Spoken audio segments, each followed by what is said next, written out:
Hi friends, ఈరోజు వీడియోలో అర్జునుడి చరిత్ర గురించి అయితే తెలుసుకుందాం. సో ఇది చాలామందికి అయితే తెలియదు, కొంతమందికి తెలుసుంటుంది. మహాభారతం చదివిన వాళ్ళకైతే తెలుస్తుంది. సో ఈరోజు వీడియోలో మనం షార్ట్కట్లో అయితే మొత్తం ఆయన జీవిత చరిత్ర తెలుసుకుందాం. సో వీడియోని ఎవరైతే కొత్తవారు చూస్తున్నారో ఇంట్రెస్టింగ్ స్టోరీస్ కోసం మన ఛానల్ తప్పకుండా సబ్స్క్రైబ్ చేసుకోండి. ఈ టాపిక్లోకి వెళ్ళిపోతే, అర్జునుడు పాండవ మధ్యముడు, మహాభారత ఇతిహాసంలో ఇంద్రుడి అంశ, ఇంకా అస్త్రవిద్యలోని తిరిగిలేని వీరుడు, పాండరాజు సంతానం, కుంతికి ఇంద్రుడికి కలిగిన సంతానం. ఇక జననం, పాండురాజుకు మొదటి భార్య అయిన కుంతీదేవి ద్వారా సంతానం కలగలేదు. కుంతీదేవికి చిన్నతనంలో దుర్వాస మహాముని నుంచి ఒక వరాన్ని అయితే పొంది ఉంటుంది. ఈ వరం ప్రకారం ఆమెకి ఇష్టమైన దేవతలను ప్రార్థించడం ద్వారా సంతానం కలుగుతుంది. ఇక కుంతీదేవి మొదట యమధర్మరాజుని అయితే ప్రార్థించింది. యుధిష్ఠిరుడు అయితే జన్మించాడు. వాయుదేవుని ప్రార్థించింది. భీముడు జన్మించాడు. చివరగా దేవేంద్రుని ప్రార్థించింది. అర్జునుడు జన్మించాడు. అలాగే కుంతి మాతృదేవికి ఆ మంత్రం ఉపదేశించి ఒక్కసారి మాత్రమే ఇది పనిచేస్తుంది, నీకెవరు కావాలో కోరుకోమనగా ఆవిడ తెలివిగా ఒకే మంత్రానికి ఇద్దరు జన్మించేలాగా దేవ వైద్యులైన అశ్విని దేవతలను ప్రార్థించి ఇద్దరు పిల్లలను అయితే పొందింది.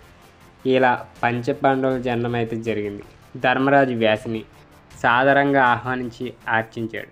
సో ధర్మరాజా, నీ మనసులో ఉన్న చింతను గుర్తించి ఇక్కడికి వచ్చాను. నేను నీకు ప్రతిస్మృతిని అనే విద్యను నేర్పిస్తాను. దాన్ని నీవు అర్జునుకు ఉపదేశించు. దాని ప్రభావంతో అర్జునుడు అధికంగా తపస్సు చేసి దేవతలను మెప్పించి దివ్యాస్త్రం సంపాదిస్తారు. మీరు ఈ అడవిని విడిచి వేరే అడవికి వెళ్ళండి సో అని చెప్పాడు. ఇక వ్యాసుని ఆజ్ఞ ప్రకారం పాండవులు కామ్యక వనానికి అయితే వెళ్తారు. అక్కడ ధర్మరాజు ఒకరోజు అర్జునుడితో, అర్జున, భీష్ముడు, ద్రోణుడు దివ్యాస్త్రములు సంపన్నులు, వారిని గెలవాలంటే దివ్యాస్త్ర సంపద కావాలి. వ్యాసుడు అందుకు మార్గం చెప్పి మంత్రోపదేశం అయితే చేశాడు. సో నేను నీకు ఆ మంత్రం ఉపదేశిస్తాను, నీవు తపస్సు చేసి దివ్యాస్త్రములు సంపాదించు. వృత్తాసురుడికి భయపడి దేవతలంతా తమ తమ అస్త్రాలను ఇంద్రునికి అయితే ఇచ్చారు. అవి నీకు లభిస్తాయి. పరమశివుని ఆరాధించి పశుపతాస్త్రం సంపాదించమని వ్యాసుడైతే ఆదేశించాడు అని చెప్పి అర్జునుడికి వ్యాసుడు ఉపదేశించిన ప్రతిస్మృతిని అవే విద్యను ఉపదేశం చేశాడు. సో అన్న అనుమతి తీసుకొని అర్జునుడు తపస్సు చేయడానికి గంధమాదన పర్వతం చేరుకుంటాడు. సో అక్కడ ఒక ముసలి బ్రాహ్మణుడు అర్జునుని చూసి, వీరుడా, నువ్వు ఎవరు, ఇక్కడ ఎందుకున్నావు? ఇక్కడ శాంత స్వభావులై బ్రాహ్మణులు తపమాచరించే ప్రదేశం. ఆయుధదారువైన నీవు ఇక్కడికి ఏం పని మీద వచ్చావు? నీ ఆయుధాలు విడిచిపెట్టి అన్నాడు. ఆ మాటలకు చలించకుండా స్థిరంగా ఉన్న అర్జునుని సాహసానికి మెచ్చి బ్రాహ్మణ రూపంలో ఉన్న ఇంద్రుడు అర్జునుడికి ప్రత్యక్షమవుతాడు. అర్జున, నీకు ధైర్యానికి మెచ్చాను, నీకేం కావాలో కోరుక అన్నాడు. అర్జునుడు, నాకు దివ్యాశ్రమలు కావాలన్నాడు. ఇంద్రుడు, ఎలాగో అవి లభిస్తాయి, అమరత్వం కావాలా అని అడిగాడు.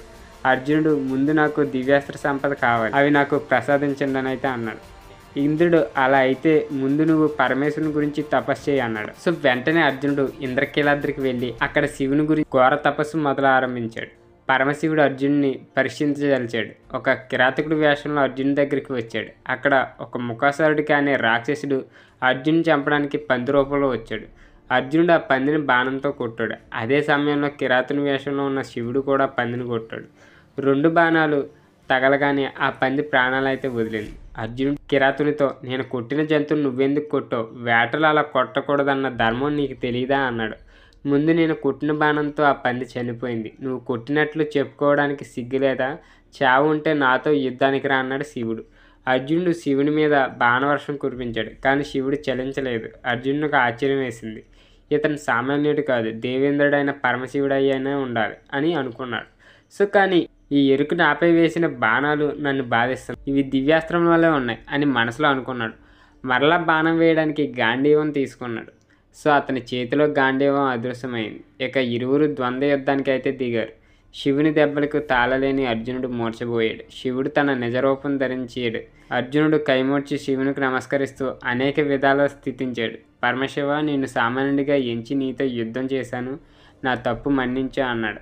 అందుకు శివుడు, అర్జున, నిన్ను క్షమించాను, నువ్వు సామాన్యుడు కాదు, పూర్వజన్మలో నువ్వు నరుడు అనే దేవఋషివి, ఇదిగో నీ గాంధీవం, ఇంకా ఏదైనా వరం కోరుక అన్నాడు. అర్జునుడు, త్రయంబక, నాకు పశుపతం అనే అస్త్రం ప్రసాదించు. ఈ లోకంలో బ్రహ్మశిరం, పశుపతం మహా అస్త్రాలు.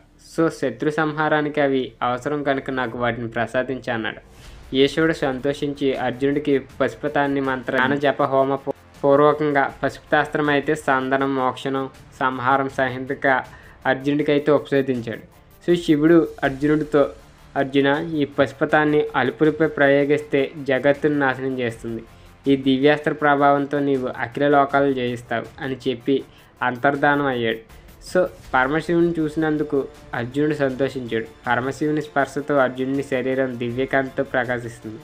ఈ విషయం తెలుసుకొని ఇంద్రుడు, కుబేరుడు, యముడు, వరుణుడు, అశ్విని దేవతలతో కలిసి అర్జునుని వద్దకు అయితే వచ్చాడు. అర్జున, నీ పరాక్రమానికి మెచ్చి నీకు వరాలు ఇవ్వడానికి వచ్చామన్నాడు. యముడు తన దండాన్ని అర్జునుడికి ఇచ్చాడు. వరుణుడు వర్ణస్పాశాలను, కుబేరుడు కుబేరాస్త్రాన్ని దానం చేశాడు. అర్జునుడు వారిని దర్శించినందుకు వారికి ఇచ్చిన అస్త్రాలను పరమానందం అయితే చెందాడు. దేవేంద్రుడు అర్జునుడికి రథం పంపి ఇంద్రలోకానికి అయితే ఆహ్వానించాడు. ఇక అర్జునుడు అందమైన చీరకట్టుతో, రవికతో, చక్కని తలకట్టుతో ఆడవేషం విరాటుని కొలువులైతే ప్రవేశించాడు. అర్జునుడిలో ఆ నంపుస్కత్వం, ఆడతనం మూర్తి భవిస్తున్నాయి. విరాటును చూసి, మహారాజా, నా పేరు బృహన్నల, నేను పేదవాడిని, ఆడపిల్లలకు ఆటపాట నేర్పుతాను, నన్ను మీ కొలువులో చేర్చుకోండి అన్నాడు. విరాటరాజు, అయ్యో, ఎంత అందమైన నీకు పేడి రూపమా అని అడిగాడు. సో అర్జునుడు, అవును మహారాజా, శాపవాసన పేడితనం ప్రాప్తించింది. పేడితనం వలన ఏ పని చేయలేను. సంగీతం, నృత్యం నేర్చుకున్నాను. అన్ని రకముల వాయిద్యాలను వాయించగలను. సో అలంకార కళలో ప్రవేశం ఉంది అన్నాడు. అతడి పేడి రూపంలో ఏమీ దోషం లేదని గ్రహించి ఉత్తరను కొలువుకు రప్పించాడు. మందగమనం ఉత్తర కొలువు కూటమికి అయితే వచ్చింది. విరాటరాజు, బృహన్నల, ఈమె నా కూతురు ఉత్తర, ఈమెకు నాట్యం నేర్పగలవా అన్నాడు. బృహన్మల వినయంగా నేర్పుతాను అన్నాడు. విరాటరాజు, బృహన్నల, నా కూతురు ఇంకా చిన్నపిల్ల, ఆటపాటల మీద మక్కువ ఇంకా పోలేదు. నీవు ఆమెకు కళల యందు ఆసక్తిని కలిగించి నాట్యంలో శిక్షణ ఇవ్వవలసిన బాధ్యత నీదే. నీవు ఈమెకి రక్షకుడిగా ఉండాలి అని ఉత్తరాన్ని చూసి, అమ్మ, ఈమె నీ గురువు, ఆమె ఎలా చెప్తే అలా భక్తితో నడుచుకొని బృహన్నలకు ఉత్తరాను అప్పగించాడు. ఆ విధంగా అర్జునుడు విరాటుని కొలువులైతే ప్రవేశించాడు. ఇక అర్జునుడు గల పేర్లు పార్థుడు, జిష్ణు, కిరీటి, విజయుడు, కపిధ్వజుడు, సవ్యసాచి, భీభత్సుడు, పాల్గొనుడు, ధనుంజయుడు, గాంధీవధారి, శ్వేతవాహనుడు, గుడకేశుడు. సో ఈ 12 పేర్లు అయితే ఆయనకు ఉన్నాయి. సో ఈరోజు వీడియోలో అర్జును గురించి మీరు తెలుసుకున్నారు కదా. నెక్స్ట్ వీడియోలో మరొక యోధుడి గురించి అయితే తెలుసుకుందాం. సో ఇక నుంచి మహాభారతంలో పురాతన యోధుల గురించి అయితే మాట్లాడుకుందాం. సో ఈ వీడియో నచ్చితే తప్పకుండా లైక్ చేయండి. ఇలాంటి వీడియోస్ కోసం మన ఛానల్ తప్పకుండా సబ్స్క్రైబ్ చేసుకోండి.